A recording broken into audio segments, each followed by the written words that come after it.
And as some of these extreme elements on the right are mainstreamed or normalized, it's very troubling. Then on the left, you absolutely have elements on the left in the US which are also very troubling. Now, whereas the extremists on the right sort of exhibit classic racialist anti-Semitism, the extremists on the left traffic in politically correct anti-Semitism, masquerading it as anti-Israel. But in fact, when you just peel back the veneer, you quickly understand that anti-Zionism is the new anti-Semitism. Now, to be fair, there's nothing wrong with taking issue with particular policies of the Israeli government. I take issue with policies of the American government. I take issues with policy of other governments. It doesn't mean I'm fundamentally opposed to the legitimacy of those governments. But if you look at those who stand up and speak out against Israel in the worst kind of ways, bereft of fact, not grounded in information, they seek to delegitimize the state. They seek to demonize all Israelis. They hold Jews to a double standard. And we see this on our college campuses, where the boycott, divestment, sanctions movements tried to get resolutions passed.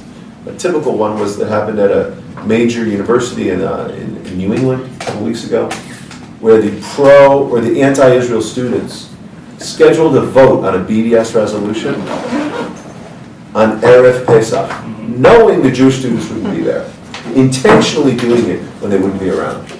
Now, like I can tell you, you wouldn't schedule an anti-Catholic vote on Lent, or like the eve of Good Friday, and you wouldn't schedule something of interest to the Muslim community on the eve of Ramadan. So this is really troubling. And there are folks like Linda Sarsour who on the one hand are raising money for Jewish cemeteries, on the other hand she's pro-anti-normalization. She published a piece on the New York Times saying you can't be a feminist and be a Zionist. Right, I mean, so I find this really, really bad. And as you say, she also contributes to protecting Jewish cemeteries, so it's really a very thin line. Yeah, but I think the challenge becomes, like a facade. What I'll say is that, like, with the funding for the cemetery, and just so you well know, there was a series of bomb threats against the Jewish community. We learned the perpetrator was actually an Israeli, but still over almost 170 Jewish community centers and day schools in my offices got 6 bomb threats. Like, irregardless of who the perpetrator is, the impact, the frightened parents, the terrified children, the shaking elderly people, the impacts are anti-Semitism.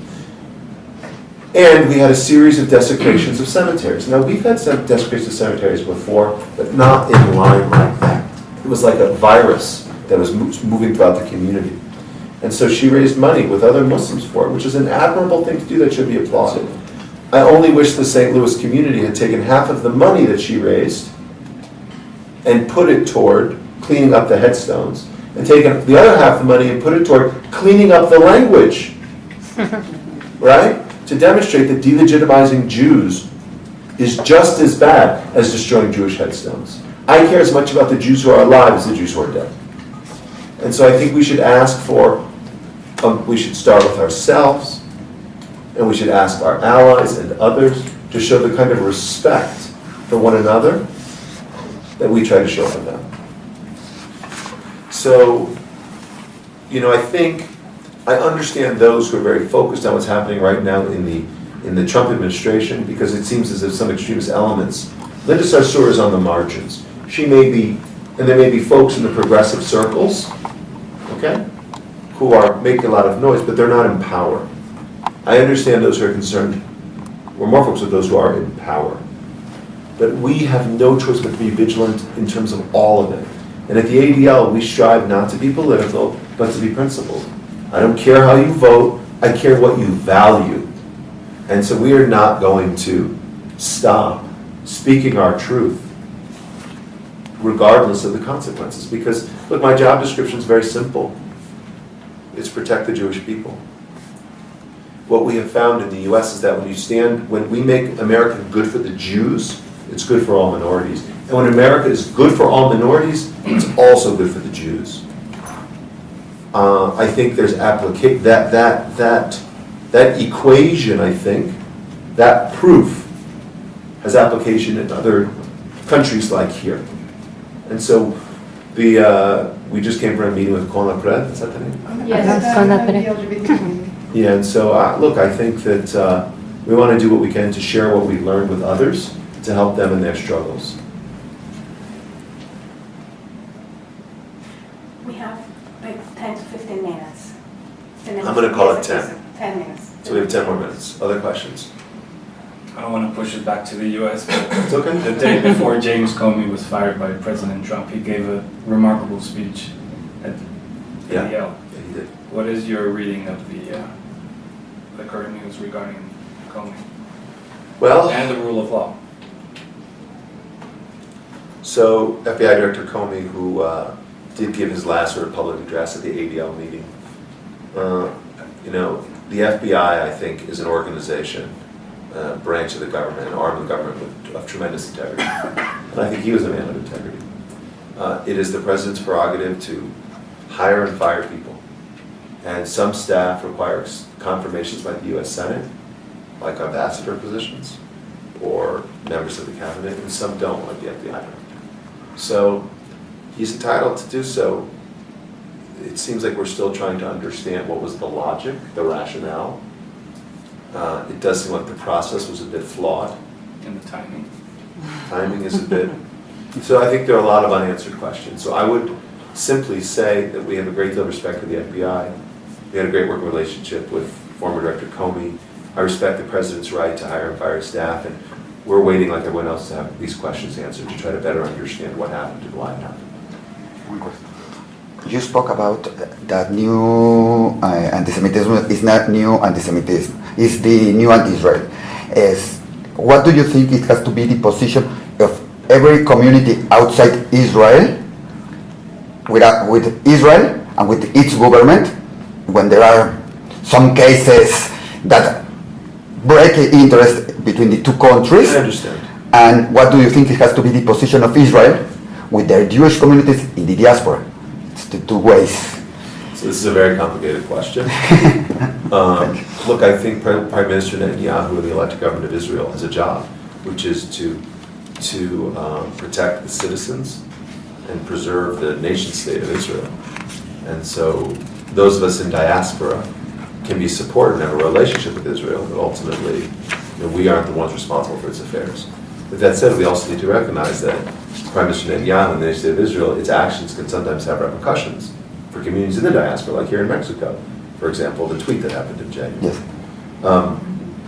We have an office in Jerusalem, and the ADL is in frequent touch with the government, the Israeli government. We try to be as supportive as we can be, and at times we don't agree about an issue, we'll communicate that, sometimes in private and sometimes in public.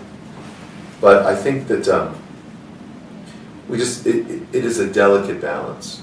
How do you show support effectively for the state of Israel? Yes. Which is under siege in so many ways, which faces radical Islam in the north with ISIS, radical Islam, that would be the northeast. To the north was Hezbollah, to the south with ISIS on that border, and Sinai, to sort of the southwest with Hamas and Gaza. I mean, look, these are very difficult challenges in a very unstable region. At the same time, we hope that they will continue to thrive as a vibrant, pluralistic democracy that respects the rule of law and respects freedom of expression and the rights of all of its citizens, Jewish, Arab, Reform, Conservative, everyone. And that's the case we make with the government. And the Jewish communities outside Israel, because you talk about Netanyahu and how the position it has to be about the Jewish communities with Israel. Look, I think support, but I think part of the reason why the American Jewish community is so confident and strong, and this may have application here, I'm not sure, is because we have a sovereign Jewish state of Israel. I mean, Israel is a miracle. It's a miracle in every way. And this year, 1967, we should celebrate the miracle of its survival facing, extraordinary odds in 1967. That said, from time to time, when the interests of the community in the diaspora and the interests of the nation state of Israel don't necessarily completely align, I think that we need to find respectful ways to deal with that, to communicate that. Sometimes in public, sometimes in private, sometimes formally, sometimes informally. So there's no hard and fast rule. Every case needs to be evaluated on an individual basis in the context of understanding the privilege and miracle that is Israel and the sensitivities vis-a-vis the situation they face. The last two questions.